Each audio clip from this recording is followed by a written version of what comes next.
Assalamualaikum warahmatullahi wabarakatuh. Halo teman-teman semuanya, pada video kali ini kami akan membahas materi mengenai uji autokorelasi. Uji autokorelasi merupakan uji yang dilakukan untuk dapat melihat apakah terjadi korelasi di antara suatu periode dengan periode-periode sebelumnya. Sebelum memasuki pembahasan materi perlu untuk kita mengetahui mengenai definisi dari uji autokorelasi. Autokorelasi adalah korelasi yang terjadi antar observasi dalam satu variabel. Uji autokorelasi merupakan bagian dari uji asumsi klasik dalam analisis regresi linear sederhana maupun berganda. Uji autokorelasi merupakan korelasi yang terjadi antara residual pada satu pengamatan dengan pengamatan lain pada model regresi. Selanjutnya yaitu tujuan uji autokorelasi. Uji autokorelasi bertujuan untuk menguji apakah dalam model regresi linear terdapat korelasi antara kesalahan pengganggu pada periode T dengan kesalahan pengganggu pada periode T1 atau sebelumnya. Jika terjadi autokorelasi, maka dinamakan ada problem autokorelasi. Kemudian yang selanjutnya yaitu penyebab terjadinya autokorelasi. Autokorelasi muncul akibat observasi yang berurutan sepanjang waktu yang berkaitan satu sama lain. Masalah ini timbul karena residual tidak bebas dari satu observasi ke observasi lainnya. Autokorelasi sering terjadi pada data time series. Berikut beberapa penyebab terjadinya autokorelasi. 1. Kesalahan model. 2. Penggunaan lag atau inertia. Data observasi pada periode sebelumnya dan periode sekarang, kemungkinan besar akan saling ketergantungan atau interdependence. 3. Fenomena koweb. Munculnya fenomena sarang laba-laba terutama terjadi pada penawaran komoditi sektor pertanian. Disebut fenomena sarang laba-laba, misalnya terdapat panen komoditi pertanian pada permulaan tahun dipengaruhi oleh harga yang terjadi pada tahun sebelumnya UT atau gangguan tidak lagi bersifat acak atau random, tetapi mengikuti suatu pola yaitu seperti sarang laba-laba. Atau terlambat dalam bereaksi pada perubahan harga. 4. Spesifikasi bias, tidak memasukkan variabel yang penting. 5. Memanipulasi data, contohnya data triwulan diambil dari rata-rata data selama 3 bulan. Selanjutnya yaitu akibat terjadi autokorelasi. Yang pertama, estimator yang dihasilkan masih unbiased, konsisten, dan asymptotical normally distributed. Tetapi tidak lagi efisien. Yang kedua, estimasi standard error dan varian koefisien regresi yang didapatkan akan underestimate. Ketiga, pemeriksaan terhadap residualnya akan menemui permasalahan. Keempat, autokorelasi yang kuat dapat pula menyebabkan dua variabel yang tidak berhubungan menjadi berhubungan. Adapun poin yang terakhir yaitu cara pendeteksian autokorelasi. Model regresi yang baik adalah regresi yang bebas dari gejala autokorelasi. Ada beberapa atau teknik yang digunakan untuk mendeteksi ada atau tidaknya gejala autokorelasi, yaitu: yang pertama, durbin Watson, hanya digunakan untuk autokorelasi tingkat 1 first order autocorrelation, dan mensyaratkan adanya intercept atau konstanta dalam model regresi dan tidak ada variabel lag di antara variabel independen.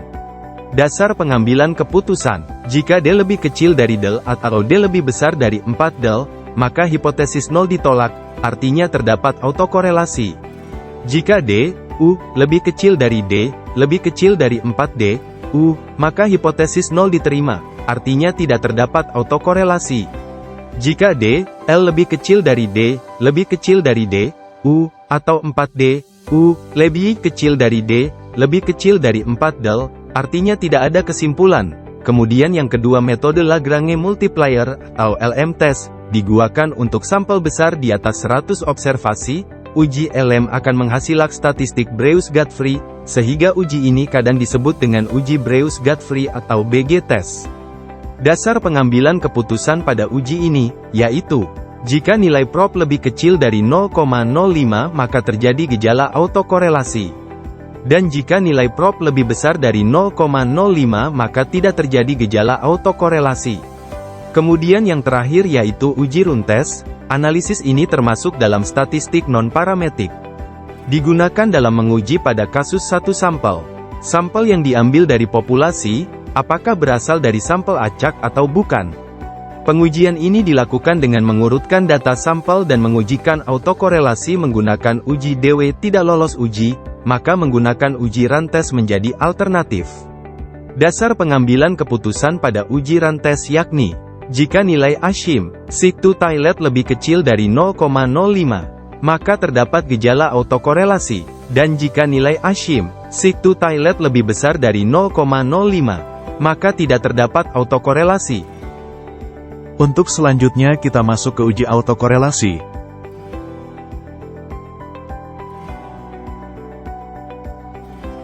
Pertama-tama klik File, pilih New, kemudian pilih Work File.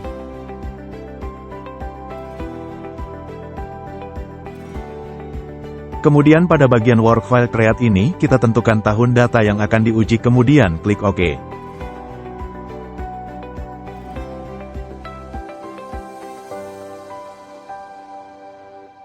Setelah itu klik pada bagian Quick, lalu pilih Empty Group.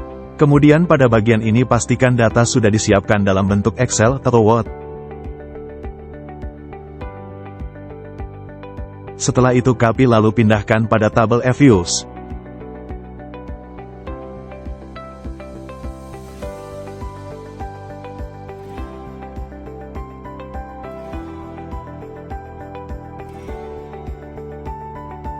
Kemudian setelah itu blok pada bagian PDB, PMEDN, lalu klik Open pilih As Equation, klik OK.